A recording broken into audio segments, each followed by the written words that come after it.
Hey guys, I was chatting with someone I subscribe to on YouTube this evening, in on one of the videos, and Diana Brienne Fairchild. I love her shows. She does 3 or 4 short little videos every day, and she does live shows. I really like her a lot, but she asked me she would love to know my story of why I live the lifestyle I live.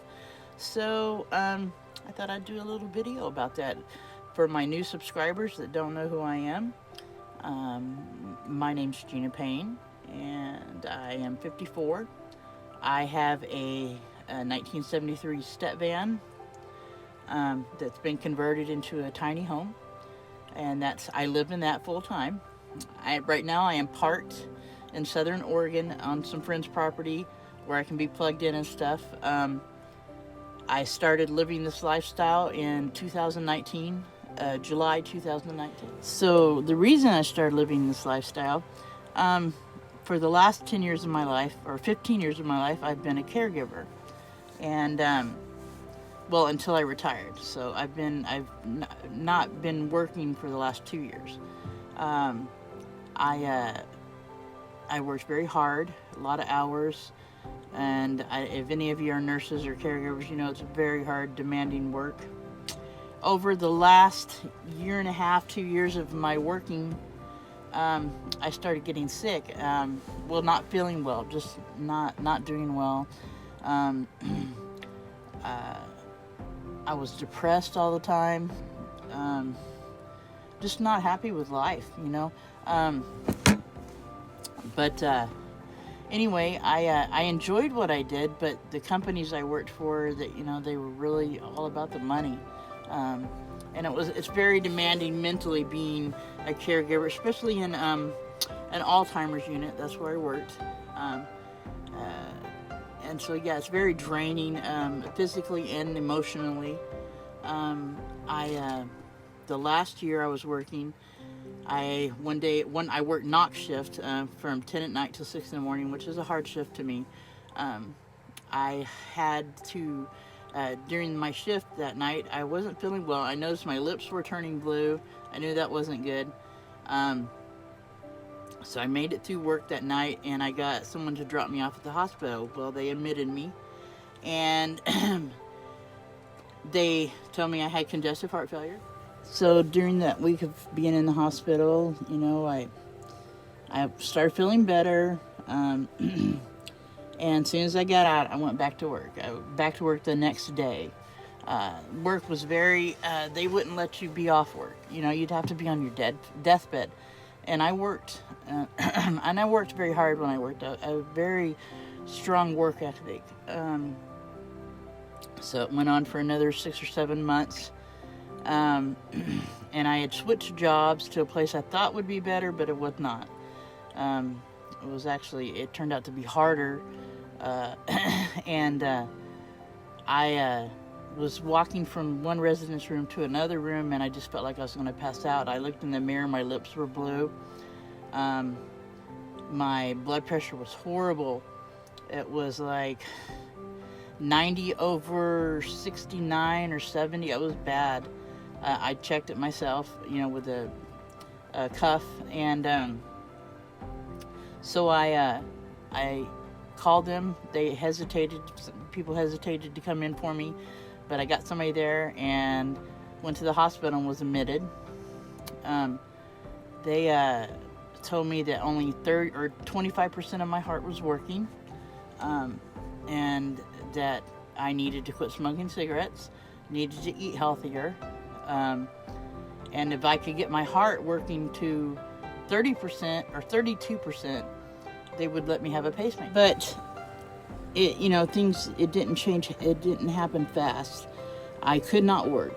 I tried to work because they were going to fire me if I didn't go in, and I could tell I was going to die there. I really felt like I was going to die.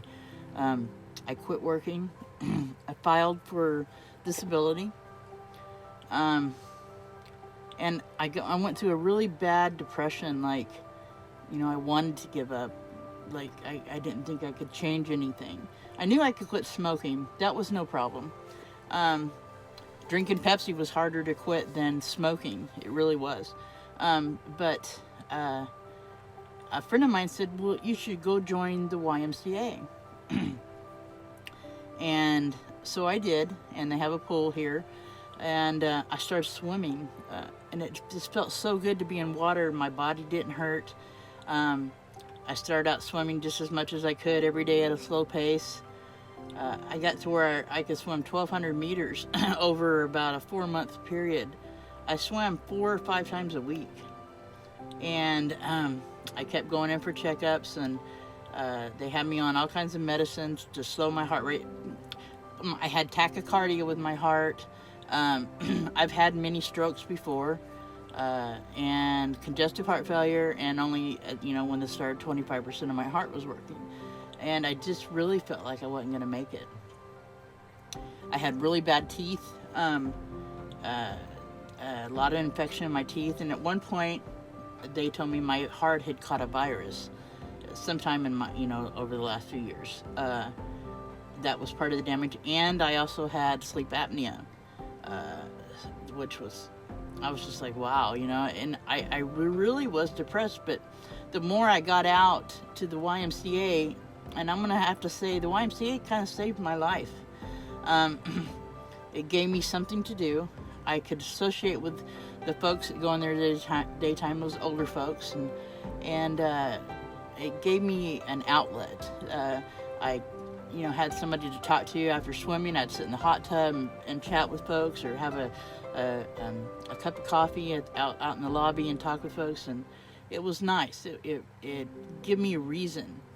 And so it come time to do the test on my heart to see if I had got it working better, or that it was improving any. And I was up to 32% at that time, and they said they could schedule me for to get a pacemaker.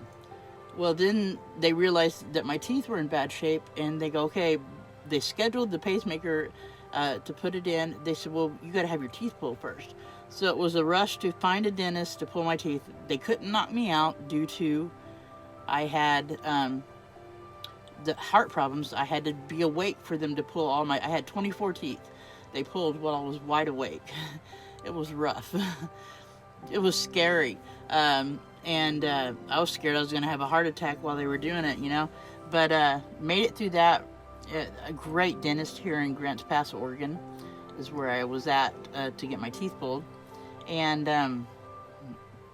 I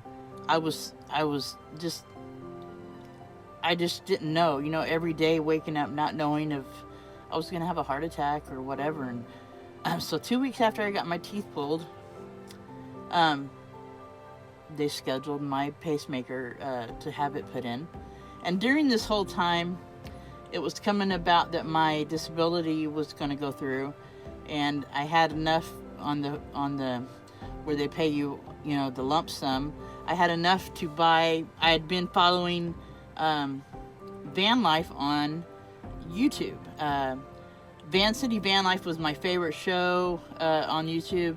How he films and how he does his filming, I love. I just fell in love with his show, and then I started following other van lives, and then I seen Paul Barger, the bread trucker, and I fell in love with the bread truck he has. And I found this, and it took most of my money that I got on the settlement, and plus I paid someone to help me change the inside. So I bought this the week, I think I paid for it the week I had all my teeth pulled, and had it at the house. I had my pacemaker put in, and I decided, the van was almost done at this point, and I decided come July I was going to move into it full time, because the way I seen it, I made it through all this over the last year at that point, getting a pacemaker, being in and out of the hospital, getting all my teeth pulled. I lived in a horrible apartment. Horrible, I mean horrible. Just in a bad neighborhood, a lot of drugs. I've seen knife fights, I've seen gunfights there. And I'd been there 15 years. pretty much raised my daughter there because I couldn't afford to go anywhere else. And that was it. I moved out into my van in July 2019. Been living the van life ever since. I love it. And so that's why van life for me. Anyway, guys, I want you guys to have a great night. I'll talk to you later. Wash your hands and don't touch your face.